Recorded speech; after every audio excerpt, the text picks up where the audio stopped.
So maybe you've noticed your attention span shrinking. You just can't pay attention to something for a long time anymore. There's a term for that, and it's called popcorn brain. And with us live now to explain is Leigh Richardson, brain health coach and founder of the Brain Performance Center. Thanks for joining us this morning. Thanks for having me. So why is it called popcorn brain? Well, I think popcorn brain is really a good way to describe it, because I think we're training our brain to move so fast. When we're on, and everybody looks at social media, or surveys say everybody, at least once a day. And when you're constantly on it and things move so quickly, that becomes our expectations. We want that instant gratification. We want that immediate news. And I think we're training our brain to need that, because anytime that you do something and the brain enjoys it, the brain starts to kick out dopamine, and that's a really feel-good neurotransmitter. And those little neurons and dendrites, they get confused. It goes from, I like that, to I want that. And then it gets to, I need that. So we're training our brain that we need to move quickly and get that information quickly. And that is not good for our brain. All right. So where did these kernels of popcorn brain come from exactly? Well, they come from, the brain's nothing but energy and electrical frequencies. And when you increase the fast wave in the brain, you're going to increase anxiety in the brain. You're going to increase impulsivity. You're going to decrease the brain's ability to stay on task and finish what it starts.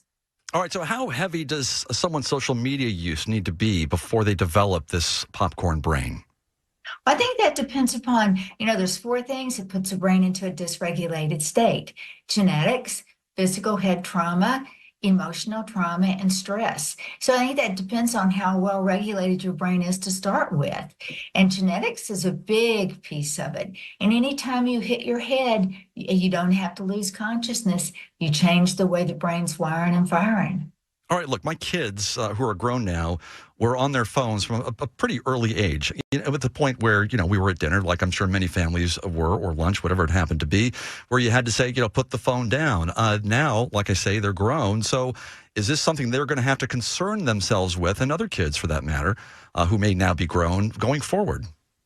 I think the more that we've learned about the effect that social media has on us, the more we have to pay attention to it. And I think that we all need to, and when you stop and you think about it, I've had so many clients say, thought about it after I left, Leigh, and you're right. My brain is changing. My memory seems to be not as good as it was. My attention span is shorter. So I think when you stop and you think about it, read the data, read the studies.